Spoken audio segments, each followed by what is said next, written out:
एक चीज का अनुभव हमने किया है, शहर के साथ साथ गांवों में भी साधुओं का विचरण होना चाहिए।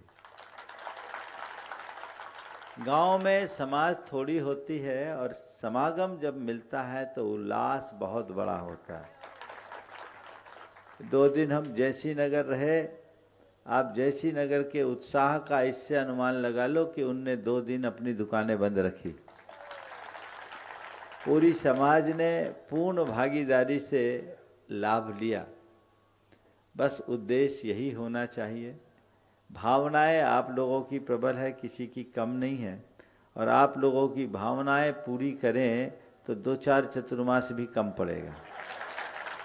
लेकिन आप सबको पता है कि अभी लक्ष्य क्या है, और जब हम किसी बड़े लक्ष्य को लेकर चलते हैं तो हमें सामने की चीज़ों को गौन करना पड़ता है।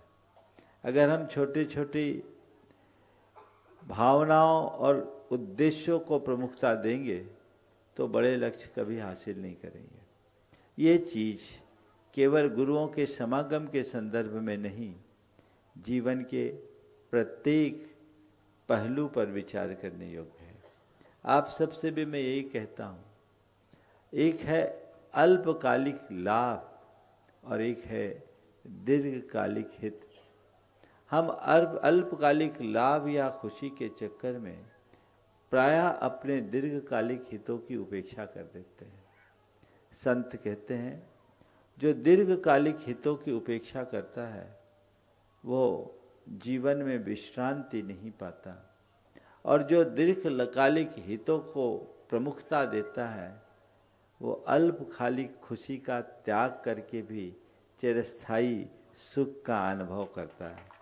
हमारे तीर्थंकर परमात्मा ने हमें यही संदेश दिया, यही मार्गदर्शन दिया, उसी के अनुरूप हम सबको कार्य करते जाना है। आज श्रेयान सागर जी महाराज यहाँ हैं। सच बोलूँ तो उनका ही प्रेम मुझे यहाँ खींच के लाया।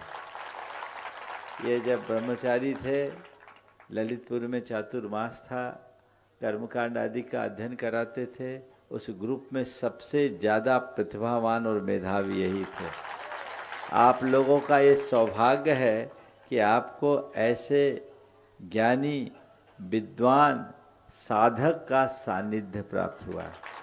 मुझे पूरा विश्वास है इनकी स्वाध्याय की रुचि है तो चातुर्मास भर आप लोगों को भरपूर लाभ दिया होगा, और जो लाभ आपको दिया है उस लाभ को अपने जीवन की निधि बना करके चलें। ऐसे ही लाभान्वित होते रहें ताकि जीवन का पथ प्रशस्त हो सके। चूँकि समय अभी दूसरा है और शंका समाधान का कार्यक्रम 1:30 बजे सुनिश्चित कर दिया गया है, तो अभी हम समय पर छोड़ेंगे तभी आप सब समय पर आ पाओगे। मैं सभी से कहता हूँ, जिनको जिनकी भावना है, बेलेरा वाले भी बहुत लगे रहे, पर हमने सोचा बेलेरा 3 बार हुआ है। तड़ा वाले आए, हम बोले तड़ा सुल्तानगंज का तो नंबर ही नहीं लगा, कभी गए नहीं। तो ये मन बना कि महाराज भी हैं और कभी जिधर जाना नहीं हुआ, चलो इस तरफ से निकलते हैं। हालांकि अभी ये मत सोचना बेगमगंज वाले कि महाराज तो तड़ा की बात कर रहे हैं, हमें टाल न दें। हम न किसी को टालते हैं न हम किसी को पकड़ते हैं। अंतिम क्षणों में जिसका भाग जग जाए वो लाभान्वित हो जाता है। कल भी सुल्तानगंज की बात मैंने मंच पर ही निश्चय की कि चलो भाई, निमित्त बन गया। महाराज का स्वास्थ्य भी खराब था। हमने कहा इधर जाएंगे तो 9-10 किलोमीटर चलना पड़ेगा, इतना चलाने के लायक समय भी नहीं है, इनका स्वास्थ्य भी अनुकूल नहीं है। इधर जाएंगे तो 7 साढ़े 7 में निपट जाएंगे। हमने कैलकुलेशन लगाया, बिल्कुल सही निकला और ये लाभ हो गया। संयोग अपने आप बन जाते हैं जब होनहार अच्छी होती है। भावनाओं को प्रबल बना कर रखिए और अपने जीवन को उसी अनुरूप लाभान्वित करिए। सबको पता है हमारा लक्ष्य क्या है और हमें उसी लक्ष्य की ओर बढ़ना है। बीच बीच में जो आ जाए आते जाए, लाभान्वित होते जाए। ये मत सोचना कि महाराज वहाँ चले गए, हमारे यहाँ नहीं आए सो महाराज नाराज हैं। आप लोग बड़ा हिसाब किताब लगाते, ई वजह से महाराज नहीं आए, उस वजह से महाराज नहीं आए। अरे महाराज ने आना तय किया हो तब तो कैंसिल हो। तुम लोग अपने दिमाग में गुना भाग लगा लेते हो। हमने तो कभी कहा नहीं कि हम यहाँ जाएंगे कि वहाँ जाएंगे, कहा क्या?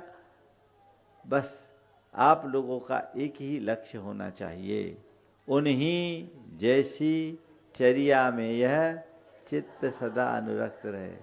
तुम्हारे लिए तो 10-10, 20-20 किलोमीटर है, हमारे पैरों को देखो थोड़ा, देख रहे हो?